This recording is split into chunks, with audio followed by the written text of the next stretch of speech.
Colombia was the first country that I moved to when I left Boston, Massachusetts in 2022, and I ended up living here for over a year. I've spent time in multiple different cities such as Medellin, Cali, Santa Marta, Rio Negro, and most recently, Bucaramanga. So I experienced all types of different cultures within Colombia, and my goal was to figure out if this country could actually be my long-term base. And here's the uncomfortable truth. From my own experience, from seeing other expats, most people don't last in Colombia long term. And it's probably not for reasons that you're thinking of right now. So in this video, I'm gonna go over exactly why I decided to leave after living here for over a year, why other expats tend to do the same, and the deeper reasons why I decided to not make Colombia my long-term base. And that way, you can actually decide if Colombia could be a potential long-term base for you, or if these same reasons that I'm gonna go into could potentially push you out as well. So if you're even considering building a life in Colombia,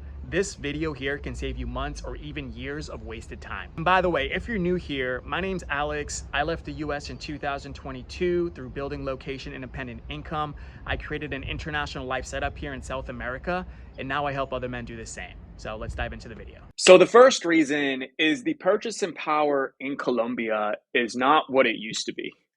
When I first landed in Colombia back in October 2022, the exchange rate was $1 to 5,000 Colombian pesos. That lasted until 2023, I think, somewhere around like March or April. Now, if you look at today that sits around 3,600 Colombian pesos to the dollar.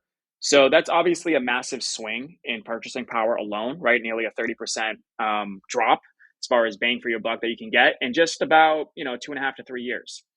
So that's obviously a big shift. There's also a lot of people from Miami, from the United States in general, that are moving to Medellin, right? Because as Miami gets more and more expensive, as it gets less and less attractive, Medellin seems to be like the first spot that people go to. So cost of living from the exchange rate standpoint, from just more and more foreigners going there standpoint, has changed dramatically in a matter of 2-3 years. Back then, when I was in Medellin, back in October 2022, you can live like a king for about $2,500 a month at the time. All right, you can get apartments for well under $1,000. Really nice apartments in Poblado, in Laureles, especially Sabaneta. Sabaneta was a really good deal. But nowadays, I've seen different YouTube videos on Medellin, and guys are saying like they're living like kings for about $7,500 a month. With a family. Like I saw one in particular. He has a wife. He has one child, and he's spending about $7,500 to live like a king in Medellin, which makes sense. All right. So I think if you want to live like a king now as a single guy, you probably spend closer to $5,000 a month. You could probably do very well and live a really good life here for like $3,500, but $2,500 is not going to get you as much value as it used to. Okay, and I'm obviously speaking about Medellin.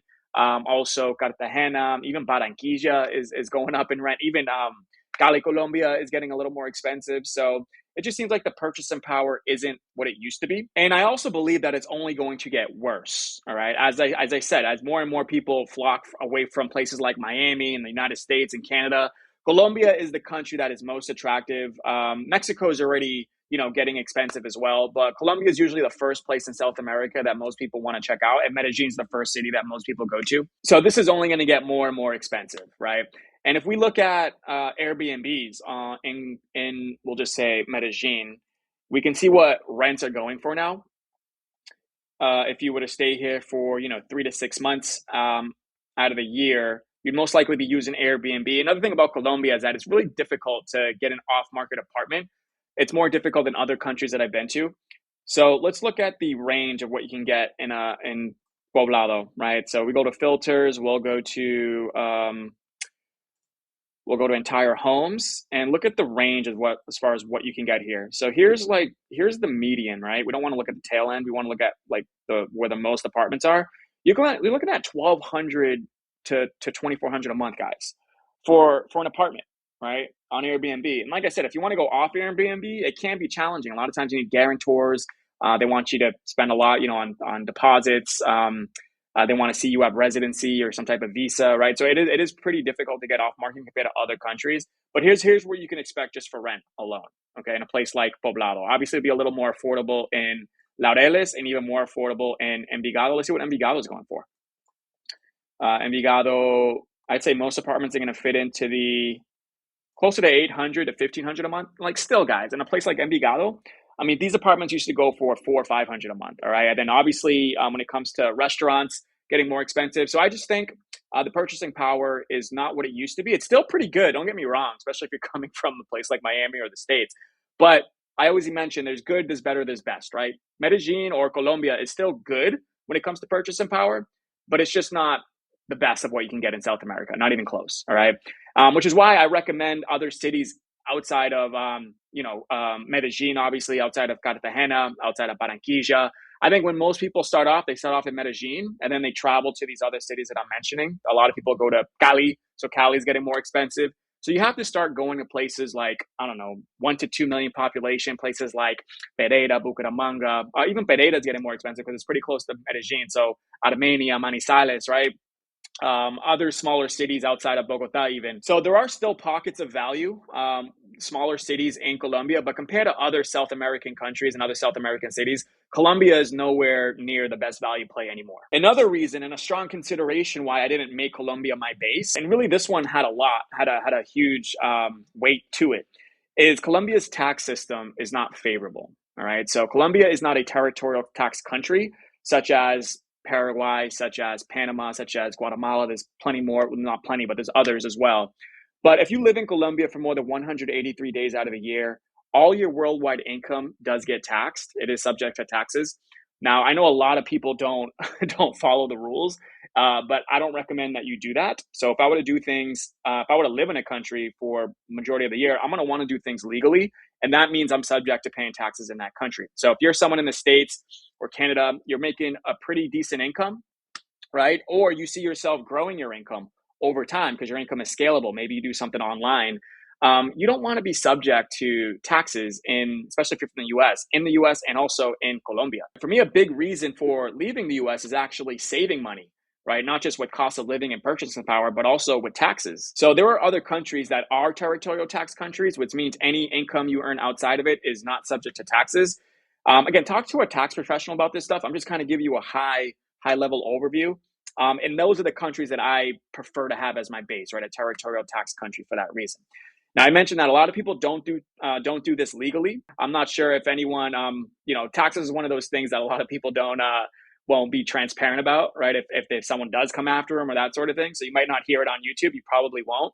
But I recommend that you do things, whatever country you live in long term, do things legally according to that country, right? According to that government. And as I mentioned here, my income's becoming more scalable. So as my income grows, keeping more of it to save more, to invest more, to spend more into my quality of life is just that much more important to me. So this was a huge consideration in terms of why I decided to not make Colombia my base and not live there for more than 6 months out of the year, is because its tax system is not favorable to your income. Another reason that had a lot of influence into my decision to not making Colombia my base is the bureaucracy is not only going to test your patience, but it's also not favorable compared to other countries. Okay. So you probably heard that getting a long-term visa in Colombia could be a headache, right? And I can definitely agree to that. Even just renewing a simple tourist visa, guys, I was in Colombia in 2025, not that long ago. And something that should be easy as just extending your tourist visa for another 3 months turned into like a multi-day time waster, right? Previous years was really easy. I'm not sure, maybe just because there's so many more people that they just make it more difficult. So I try to do it online like I used to do. 2 years before that, it was really simple, had no issues. This time they denied it, and I tried it a few different times, right? I fixed the errors, I did what I had to do, and they still denied my application. So I had to go into the office. When I went into the office, they told me, "Oh, I didn't book an appointment," but they didn't say that online, so I had to go back and book an. Basically, I got it done eventually, but it was just an unnecessary like hours wasted just to renew a simple tourist visa. And I'm actually cool with that. That's not a major reason why I decided to leave. It's mainly the residency path, guys. All right, so when it comes to getting residencies, this is what I look for now. I want more stability. Visas can work, of course, to help you stay in a country longer term, but visas are more subject to changing. So what I look for is more residencies and passports if I can get it. So when it comes to residency in Colombia, again, talk to a professional about this stuff, but I've done my homework on this. It requires that you have a visa for at least a migrant visa for at least 5 years or a significant investment of at least six figures. All right. So if you have 100K USD sitting in a bank account that you can, put towards getting a residency or a passport, then this probably won't be a big issue for you. I'm guessing that most of you don't have 100,000 sitting in a bank account that you can just invest towards getting residency purposes. But even if you did, the process is still slow. It's still document heavy. It's still unpredictable. It's doable, but it's not that simple for residency. I hear guys, older guys, getting visas, and even their visas, they're not able to sleep well at night because of the currency fluctuation with the Colombian peso to the dollar.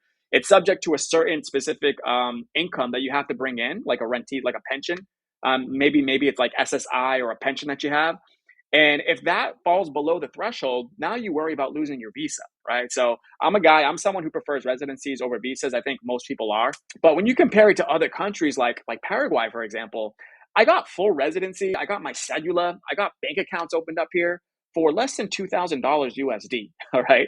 And now I work with a specialist who charges as low as 1450 for you guys who want to get Paraguay residency. So when you compare, as low as 1450, let's just call it $2,000 versus $100,000. I mean, I'll let you do the math as far as which option makes more sense for you when it comes to getting residency. And then not only that, I mean, renting an apartment here can be a headache too. All right. So obviously, most people use Airbnb, especially when you're new here, right? I used Airbnb for quite a while, and then I usually go off market after that. But once you do go off market, I mean, renting an apartment on Airbnb off market can be a challenge. A lot of these landlords, they want to see that you have a local guarantor. They want to see that you have your visa or your residency here, right? Compared to other countries where landlords are far more flexible with foreigners, they don't care if you have visas or residencies. They don't care if you have a guarantor. Colombia just makes it unnecessarily a little more difficult when it comes to renting apartments off Airbnb, is what I found. And obviously, if you have a good network in Medellin or Colombia, this is going to make it a lot easier. But for you guys who are brand new, right, who have never been to South America before, which I think is most of you on this channel, then this is something to consider as well. Another reason is safety in Colombia is always in the back of your mind. Now, let me be clear about this because nothing ever happened to me in Colombia or really anywhere in South America. I've lived here for over 3 years now in different countries in South America. And knock on wood, nothing's ever happened to me. Like no rob, right? No druggings, none of that. But I have seen some things, and I've shared this in other videos too, right? Specifically in Medellin, I've seen murder scenes on the streets amongst locals. I've heard friends getting robbed, even getting drugged, right? More than once. I've seen guys fighting outside of a safe shopping mall, outside of Bucaramanga, with machetes in a so-called good neighborhood in Florida Blanca. And as a single guy, healthy, I feel like I'm relatively fit.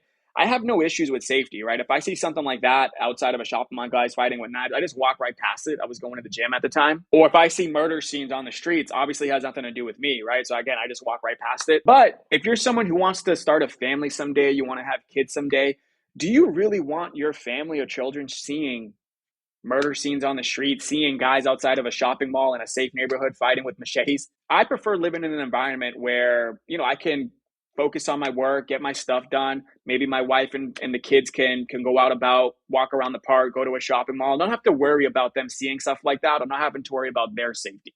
And I'm not saying I wouldn't raise a family in Colombia, right? There are certain cities that I would choose to do that in.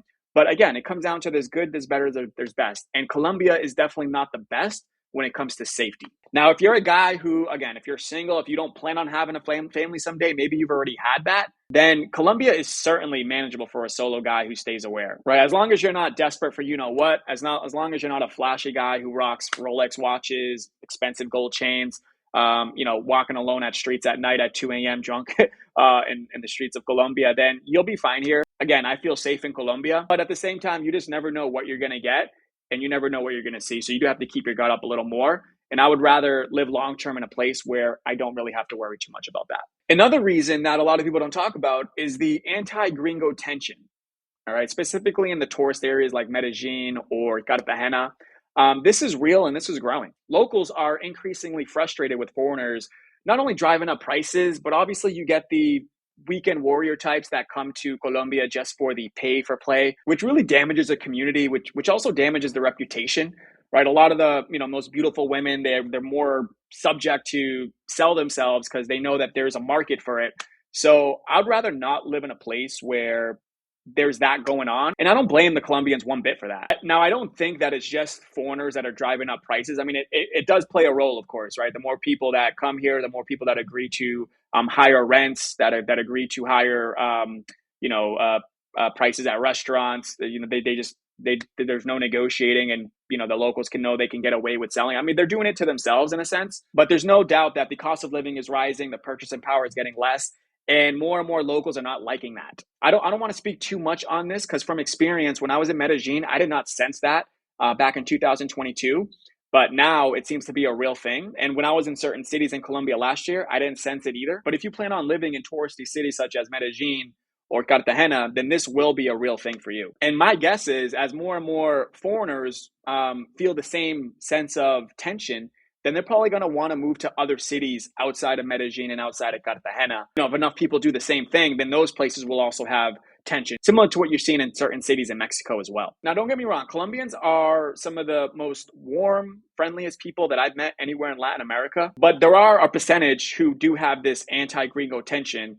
And I don't know about you, but I wouldn't want to live long-term in a place where that was actually going on and where that was felt, especially when there's other countries in South America that doesn't exist at all. So again, would you rather live in a place where there's anti-gringo tension slowly rising and growing, or would you rather live in a country where that doesn't exist one bit? So here's my final take. I know this video was a little negative towards Colombia, and I've done a lot of other videos saying how much I love Colombia, and I still love Colombia. I could live in Colombia and live a great life there. And I did strongly consider making it my permanent base, right? It was almost certain that it was going to be my permanent base. That's why I lived there for over a year, and I lived in different cities within it. But for these 5 reasons, in terms of purchasing power not being as great as it used to be, and I think going in the wrong direction, in terms of the bureaucracy and the non-ease of getting residency, in terms of overall safety, in terms of the tax situation, it not being a territorial tax country, and also the anti-gringo tension, it tips the scale more towards other countries such as Paraguay, which is my home base. And that doesn't mean that Colombia is a country that I wouldn't consider in the future, perhaps, right? Maybe some things change with Paraguay that I don't like. Maybe they take away the territorial tax advantages, and now it kind of evens the playing field a little bit. So if I were to base in Colombia, here's exactly how I would do it. I would most likely base in a smaller to mid-sized city, maybe of 1 to 2 million population. Certain cities in the coffee region that aren't as popular, like maybe Armenia, Manizales, certain places in Santander, maybe like a Bucaramanga where I spent a few months in. Somewhere where the value is still great, the purchasing power is still excellent. Somewhere where there's less gringo tension and not as touristy. And it's also safer than most of the tourist hubs in Colombia. And then I would simply visit places like Medellin for networking. I would visit places like Bogota for the international cuisine, for the big city energy. I would hit the coast. I would hit the beach life in Cartagena, Santa Marta, maybe even islands outside of Buenaventura, like I did when I was living in Cali, Colombia. I can go to Cali, Colombia for in December when they have the festiva for the whole salsa culture. I love the variety that I can get inside of Colombia. I could live, like I said, a very good life there. But at the end of the day, there's good, there's better, there's best. Colombia is still very good. I just think that I found something better for me. So in terms of making your own decision, here's what it comes down to. It comes to identifying your values, like what's most important to you when it comes to living in a certain city or a certain country. What are your priorities? What season in life are you in? Right? Are you someone who's really, are you building right now? Are you building a business? Are you building your personal brand? Are you building a high income skill? Or have you already built that? Now you just want to enjoy, you want to relax. Maybe you want to focus on dating, maybe finding your significant other, maybe building a family. Just do your homework, visit multiple cities, and don't just follow the hype. Don't just follow what I'm telling you. Everyone's experience is a little different. And if you want more help with deciding as far as which country in South America, or even all over Latin America, such as cities in Mexico or Central America or the Caribbean, then grab the Latin guide that I created. It's a full breakdown of all the South American countries that I've lived in. It's my honest take on each one and what I think of each region. If you like this type of content, you will love that guide. Links in the description. Or if you just want to watch similar videos to this one, then check out the one I did right here, and I'll see you in the next one.